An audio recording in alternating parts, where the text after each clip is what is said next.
Senhor Presidente, senhoras e senhores deputados, quero destacar 3 aspectos que considero fundamentais para o debate sobre o Orçamento do Estado para 2013.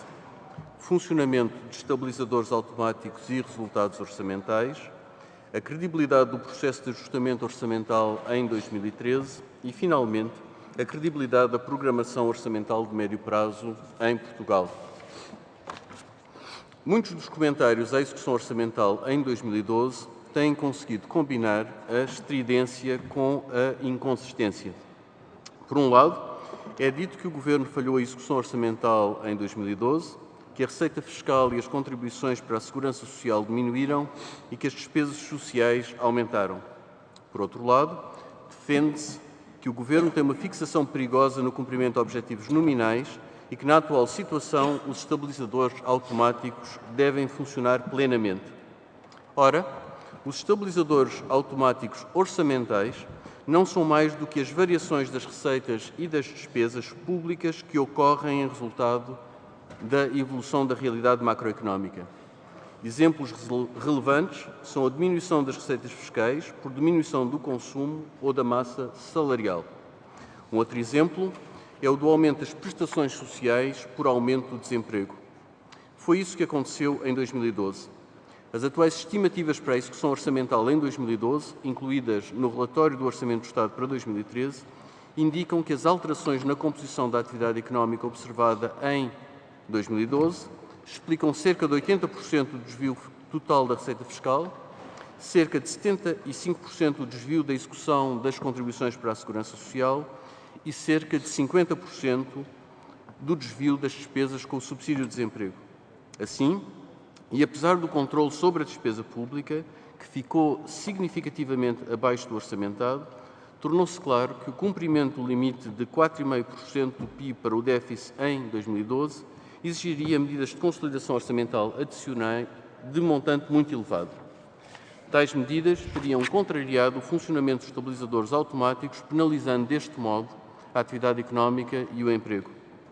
Foi precisamente para evitar esta situação que o Governo tomou a iniciativa de, no 5º exame regular, solicitar uma revisão dos limites quantitativos do programa para o déficit e para a dívida.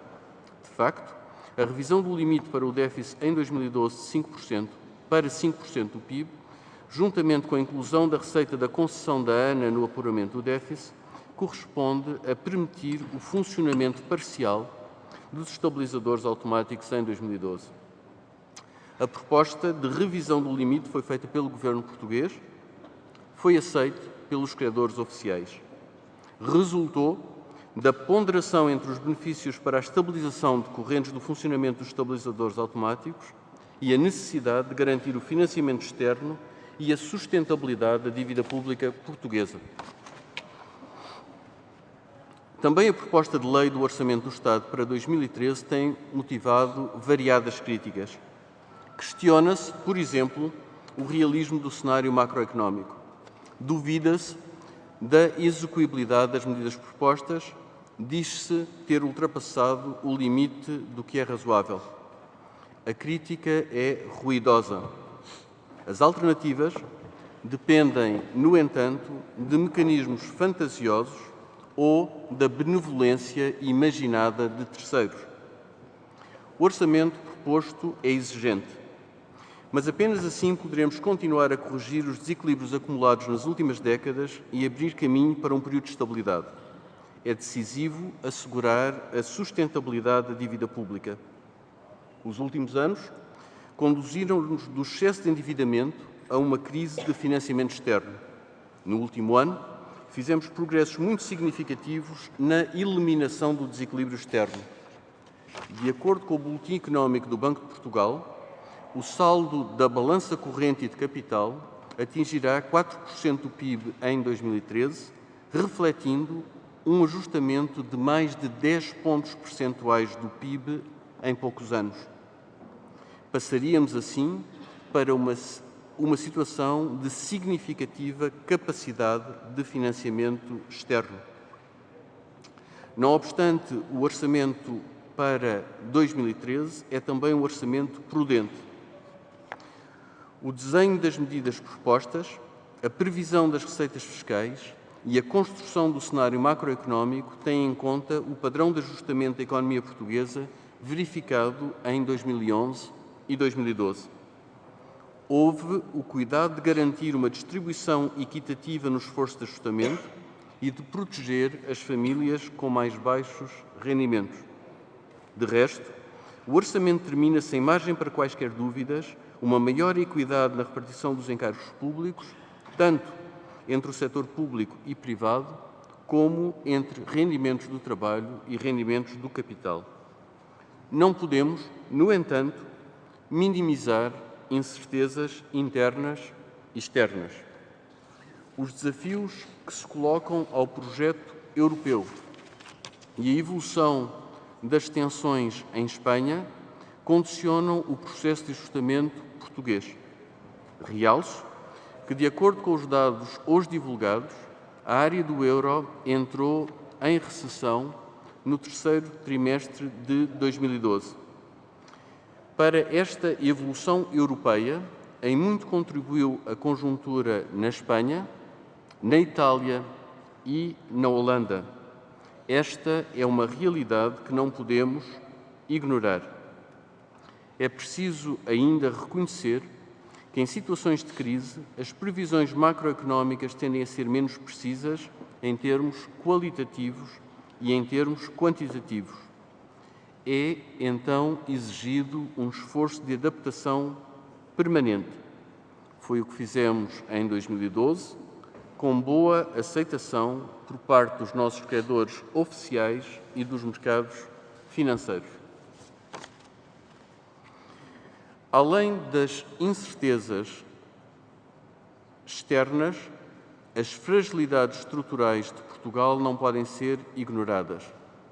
Importa aqui destacar a história de indisciplina orçamental em Portugal, desde, pelo menos, o início da participação do país na área do euro.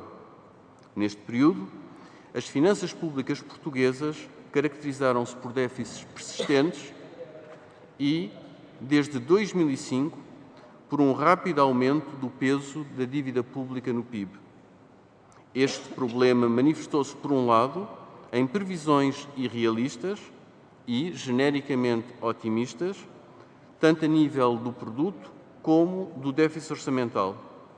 Por outro lado, em mecanismos insuficientes para garantir o cumprimento dos objetivos definidos. No primeiro relatório sobre o Programa de Ajustamento, publicado em junho de 2011, o Fundo Monetário Internacional analisou o historial das previsões realizadas entre 2000 e 2008. A conclusão foi que, no contexto europeu, Portugal apresentava um dos piores desempenhos de previsão. Não só os desvios observados eram dos mais elevados, como tendiam a aumentar em larga escala à medida que afastamos o horizonte de projeção. Em 2009, este fenómeno atingiu proporções invulgares. O déficit orçamental inicialmente anunciado era de 2,2% do PIB. No entanto, o resultado final foi superior a 10% do PIB, ou seja, 8 pontos percentuais acima do inicialmente previsto. Um desvio desta ordem de grandeza não pode ser esquecido, não pode ser repetido, tem de servir de lição. A indisciplina orçamental é também patente nos sucessivos programas de consolidação orçamental de médio prazo apresentados desde 1999. Em geral, previa-se uma posição orçamental próxima do equilíbrio no final de cada programa. No entanto, o desempenho orçamental verificado não aparentou qualquer relação com os objetivos expressos pelos sucessivos governos. O objetivo de equilíbrio orçamental foi sucessivamente adiado sem nunca ter sido cumprido. Aliás, com os dados atuais, Portugal nunca cumpriu o déficit orçamental máximo de 3% do PIB estipulado nos compromissos europeus. Em média, entre 1999 e 2011, o nosso déficit orçamental foi de 5% do PIB. Vivemos, assim, uma década de ilusão. Portugal persistiu em regras, procedimentos e práticas na área orçamental que foram desenvolvidos durante décadas de instabilidade monetária e controle sobre os movimentos de capitais. Estes comportamentos e procedimentos e práticas revelaram-se totalmente inadequados na área do euro. A participação de Portugal na União Económica e Monetária permitiu aceder a financiamento em condições muito mais favoráveis. No entanto, não realizamos a reforma institucional que este novo regime exigia. A nova arquitetura europeia coloca-nos desafios acrescidos.